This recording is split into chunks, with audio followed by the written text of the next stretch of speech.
Today in this session we'll talk about different types of memory management technique and few problems on it.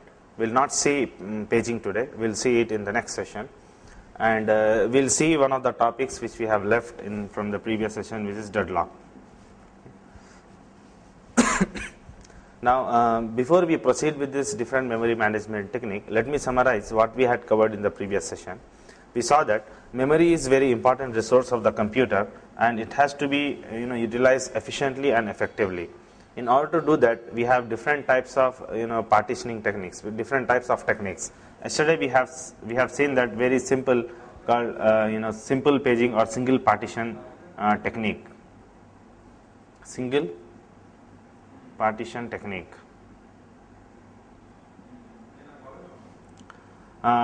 The advantage of single partition technique is it is very easy to implement.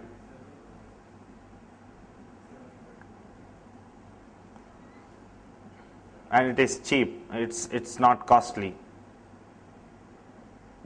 But we have a lot of drawbacks with this approach. The drawback with this single partition technique is only one process can reside, thereby limiting the multi-programming. It means it doesn't support multi-programming.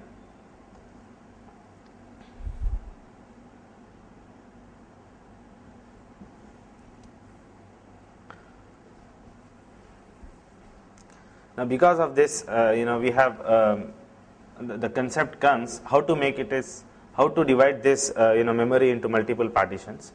Thereby, we call it as multiple partition memory management techniques.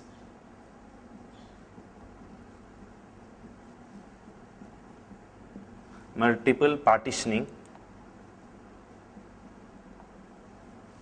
memory management technique.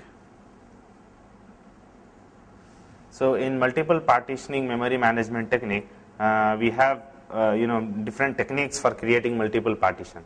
Okay, one is we will fix number of partitions, and will also fix the size of partition, and we call it as multiple partition with fixed number of multiple partitioning technique with fixed number of partitions.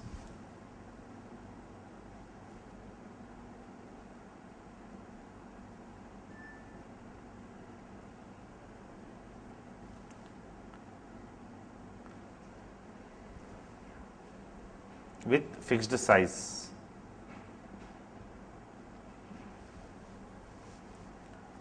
Here we saw what is the advantage of this technique. The advantage of this technique is it supports multi-programming,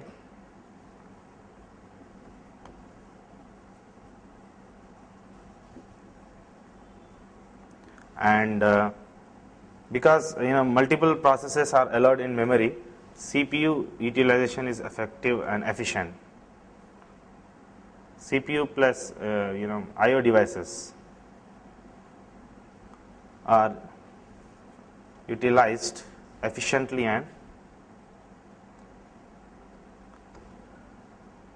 effectively. Okay. But the disadvantage of this process is, if a process, suppose the size of the partition is fixed to 8 kilobytes, as we have seen yesterday. If the size of the process is greater than the size of the partition, if size of the process is greater than the size of partition, then we have problem. Okay. And it also supports suffers from internal fragmentation plus external fragmentation.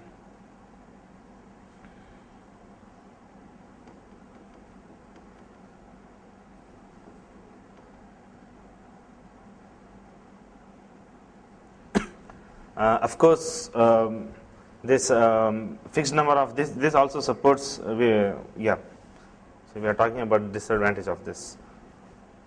So now in order to overcome these drawbacks, okay, there is another technique that because of this, if the size of the process sometimes possible that it's greater than the size of the partition, but still it is possible to execute a process, but so far we didn't talk about virtual memory. Okay. We didn't talk about virtual memory. So we talk virtual memory, paging, segmentation in next session. So here we are just talking without virtual memory. We are only talking, on physical memory. So in order to overcome the drawbacks with this fixed number of partitions, where the size of the partition is also fixed, there is another technique called multiple partitions with variable number of with variable sized of partitions. Okay. Multiple partitions, but size of each partition is variable. We call it as MVT. Multi-programming with variable number of partitions, and we call this MFT. Multi-programming with fixed number of partitions. Okay. Now,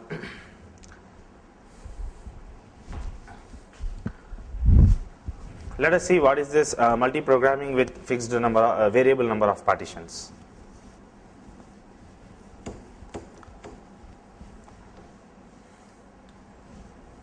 Here, what is fixed?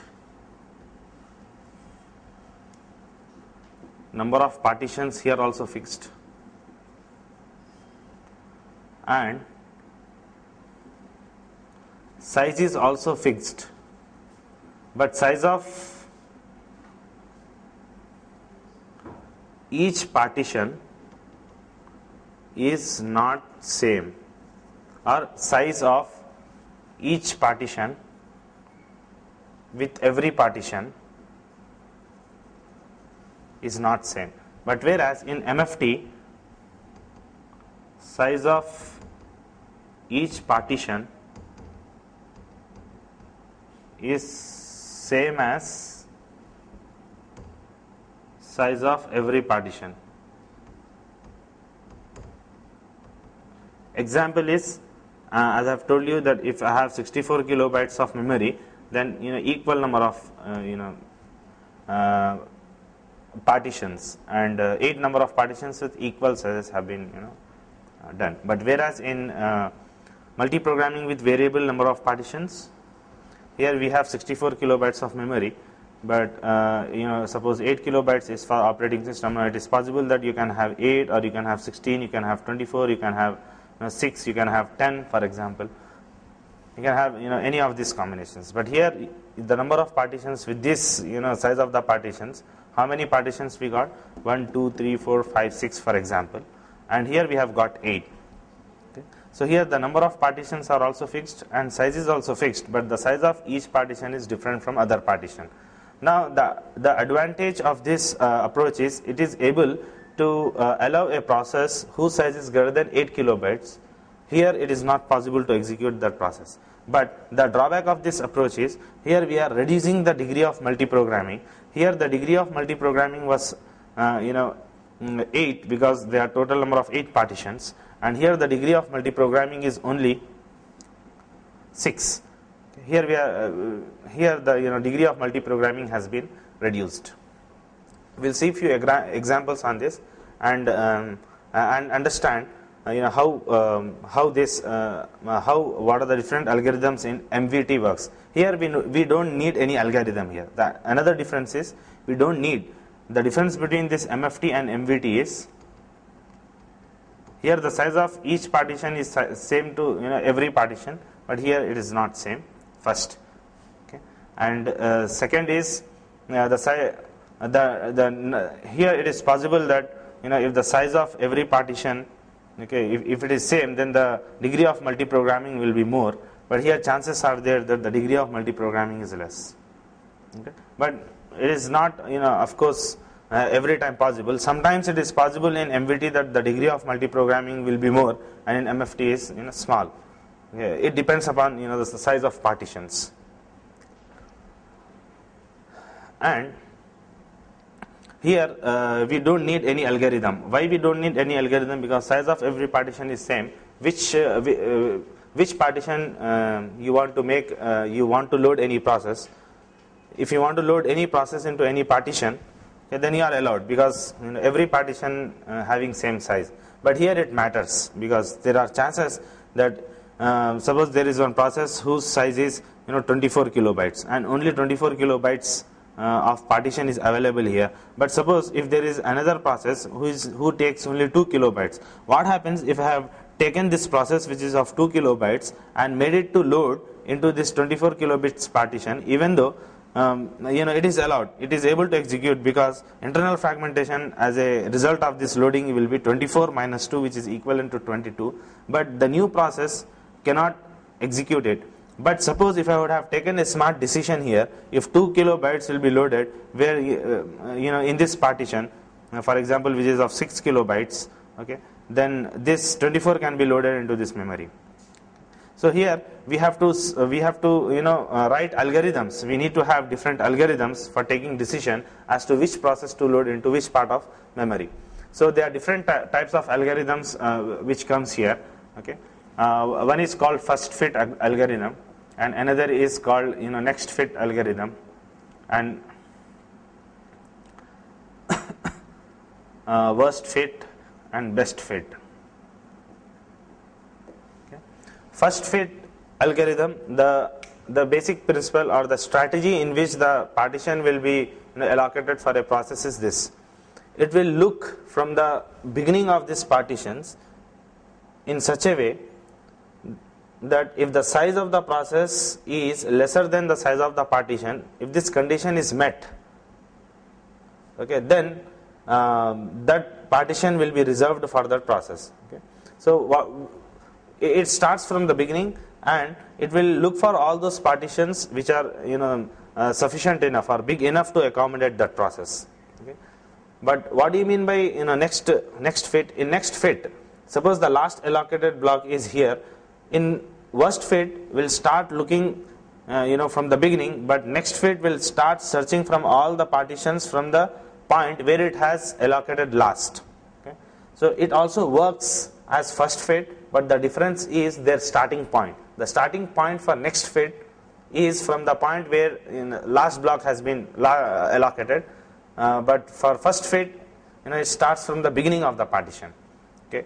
Now in worst fit, the how this algorithm works is it will scan all the partitions and finds which, after allocating a process, okay, which will leave after loading this process into the partition, okay, which partition will leave a big greater number of internal fragmentation. Okay, if the internal fragmentation is more after allocating a process in a partition, then it is called a worst fit. And in best fit, after allocating a process into a memory, it should result in less internal fragmentation. Okay.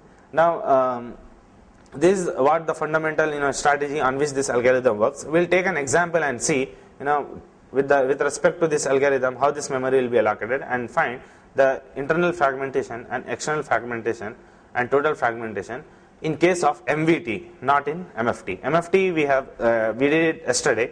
Today we'll do it with MVT. Then after that we'll talk on dynamic memory partitioning technique. Okay. Then we have paging, but paging will not discuss. We'll discuss on deadlocks. So let's take an example.